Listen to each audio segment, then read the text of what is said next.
one.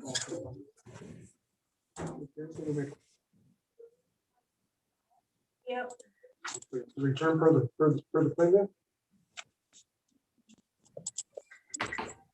Yeah. Good Good morning. He wants me to hold on to it because they filed a wrong, but I told her that. The one screen that says Zoom user, can you identify yourself? Ma'am? The screen that says Zoom user, can you hear me? Okay, Dr. Stem, return for the. Ma'am, can you hear me? Yes. Thank you. You're very welcome. Ma'am? Lady in the hat, can you hear me? Ma'am, can you hear me? No. You need to connect to audio on the screen that's marked Zoom user.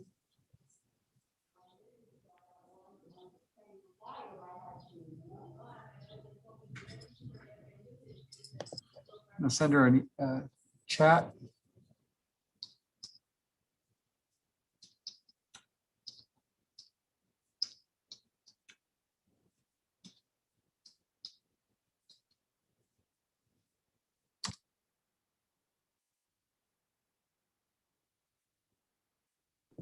Hello? Ma'am?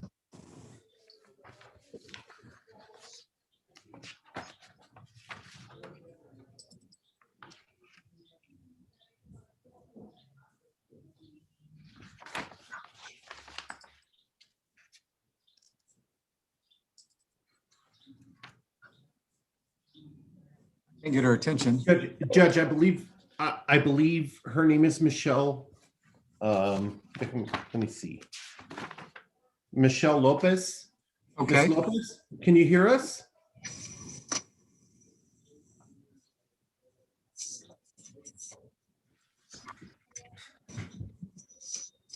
I sent her a chat. She didn't respond.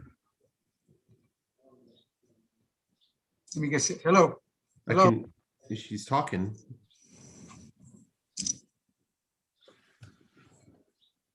Oh, now she's, let's see if she gets on this one. Maybe she's trying to, There we go. yeah, another screen. Okay. She's connecting to audio. No, it didn't work.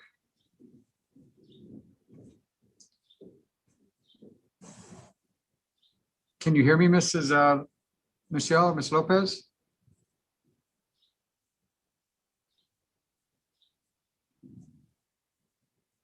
There it is.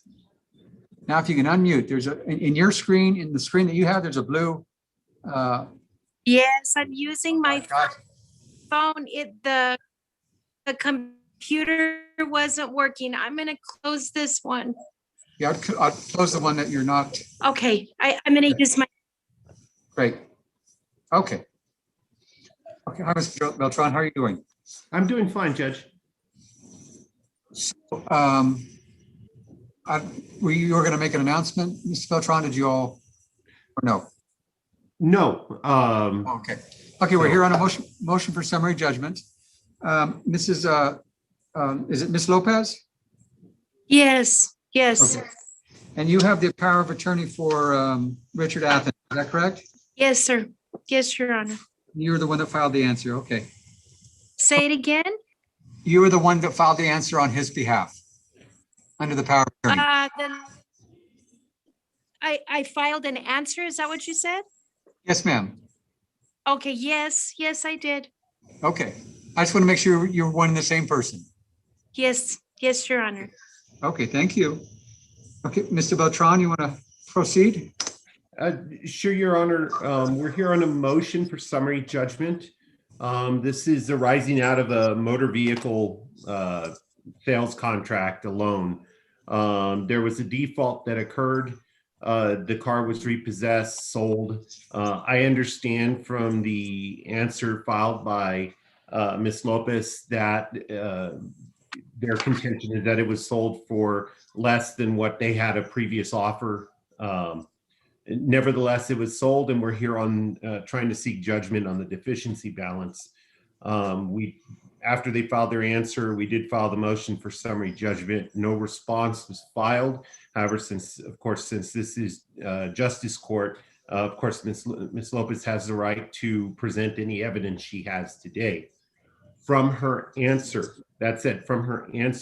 it appears to me that they're not contesting that the car was purchased. They're not contesting that the car was used. They're not contesting that the payments were made up to a point and then the car was repossessed. I understand their concern regarding Mr. Athens and whether he has capacity at this point. However, I do not believe that is an issue of liability. That is an issue of collection, and it doesn't impact the ability to obtain the judgment, allowing for TFCU to seek collection, which it most likely will not do. But that is all I have at this point. Mrs. Lopez, what would you like to state or offer? Yes, I don't know if you know any of the details. We actually sent several forms of correspondence, but my father has dementia and has declined significantly. At the time of the purchase of the car, he had dementia, and he had actually blown the engine on his previous car. And we as a family had made the decision that he was no longer going to drive. And we're not sure, but we're not sure if he was contacted or if he contacted a local dealership, and they actually drove to his home, took him to the dealership, and he purchased the car without any of us knowing. We were in the process of, I had spoken to his primary care provider, and we were in the process of getting a letter from her in order to give it to the Texas Department of Transportation in order to stop his ability to drive. She recommended that because she said sometimes she'd had the experience where they would have their elderly parent drive and thinking that they were going to be denied a license, and actually they ended up doing well. And so she said it would probably be a much better plan to have that. So unbeknownst to us, it was processed through the Teachers Federal Credit Union. We were in contact with them numerous times. And they said that it was all done internally because I asked them. He had banked there for 25 years. They know him very well. And so I went up there several times to speak to the staff, and they know him. Again, he likes to tell jokes. They always enjoyed seeing him. And they said, I said, how could you give him a loan? Clearly, you see that his cognitive capacity has diminished. And they said, everything is done internally. And what can be done now? In hindsight, maybe we should have surrendered the car immediately. But what happened is wresting the car keys from an 80-year-old that has been driving since he's 14 years old is not the easiest thing. And nothing really had prepared us to deal with our aging parents. We're not have all the knowledge that we need to deal with our aging parents. So we began soliciting a person to purchase the car, to take over payments. We actually found someone, but the Blue Book was obviously about $1,500, I believe at the time, $1,500, $2,000 lower than what the car was worth.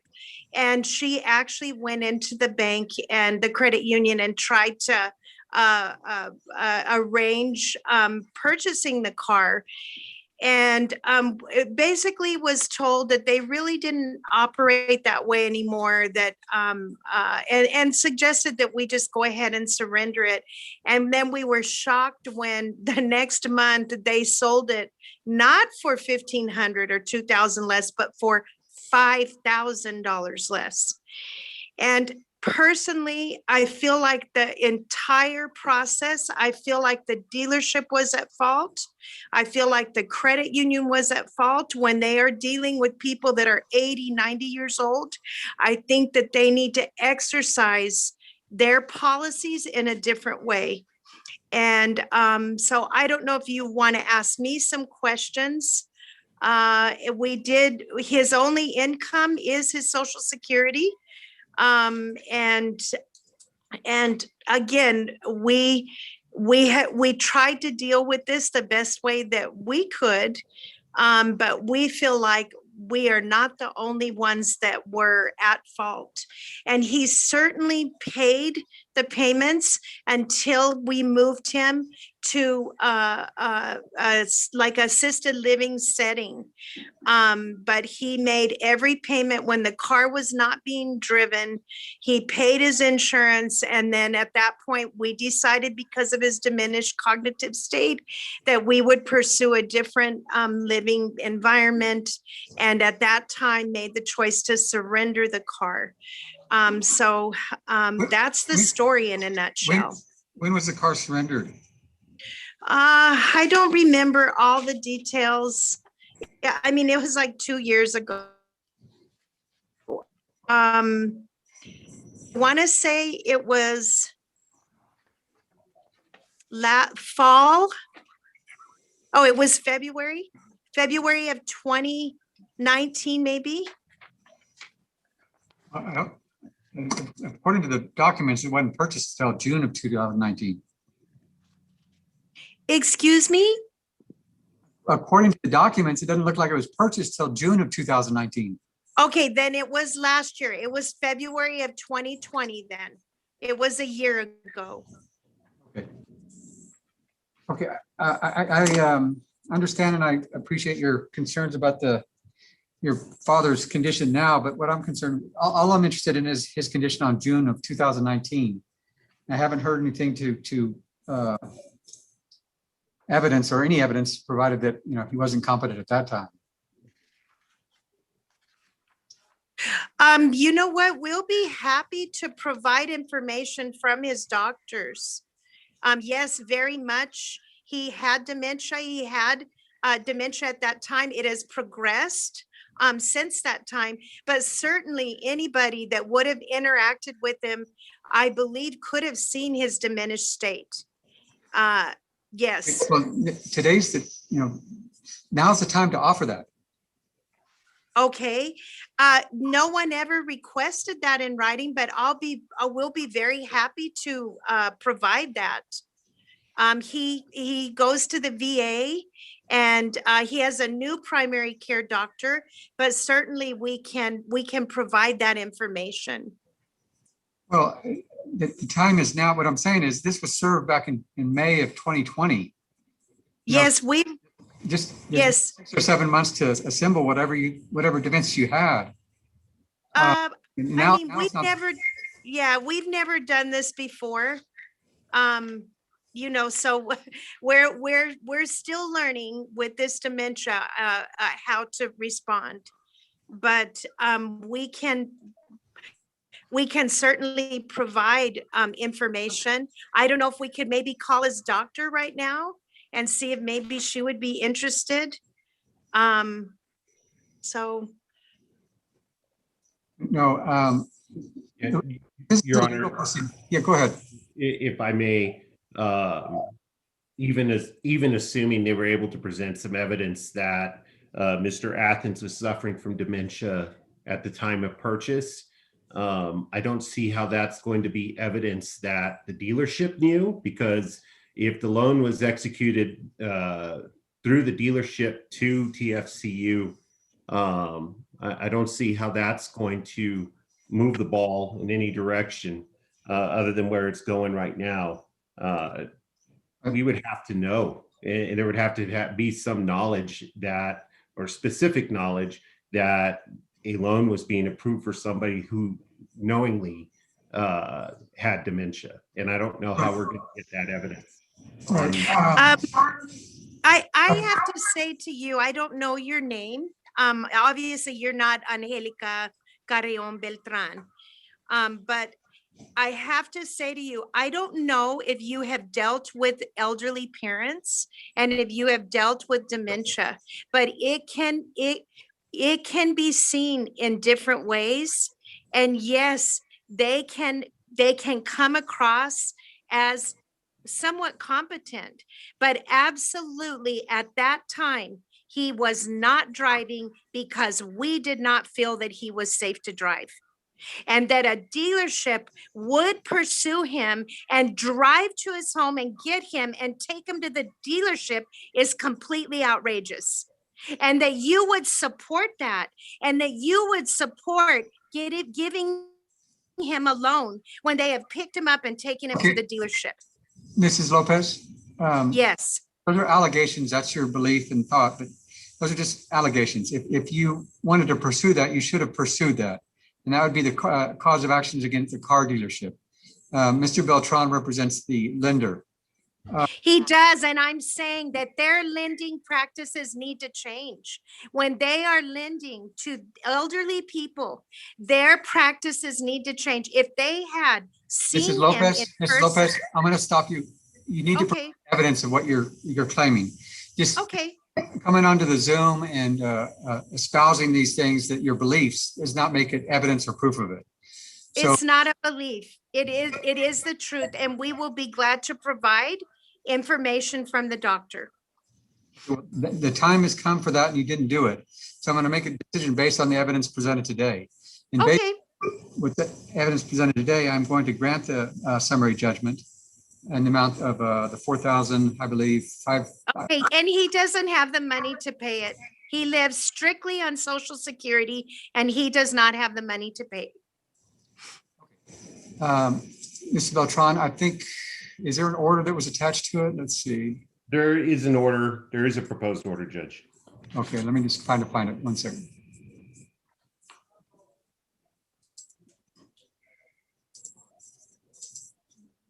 Motion.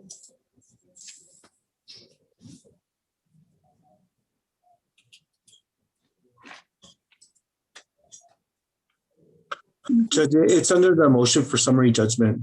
Okay, The order is there. okay. I'm going to grant the judgment for $4,057.38, $59 for attorney's fees and the court cost. Mrs. Lopez, I assume, did you put your email on the on your answer? I think it was my husband's email. Okay, we will send a copy of this to the email provided, okay? And I'm telling you, my father does not have the money to pay it. That's what I'm telling you. He does not That's have fine. the money to pay for his current living arrangement and pay for a car. So you can tell us that, but he doesn't have the money to pay it. Okay. Okay, we will send you each a copy of this. Thank you. Thank you, Judge. Any other questions, Ms. Lopez? No, I'm very disappointed in this whole process. And when I have time, I will, again, I'm sure we are not the only family affected by something like this. And the representative from the El Paso Teachers Credit Union, I hope that you will keep this in mind when you have people coming to buy cars, and instead of doing it internally, I strongly recommend that you do it in another way so that you know that these elderly people are in the right state of mind to purchase a car and are able to drive it safely. Okay, thank you. I'm going to end the meeting.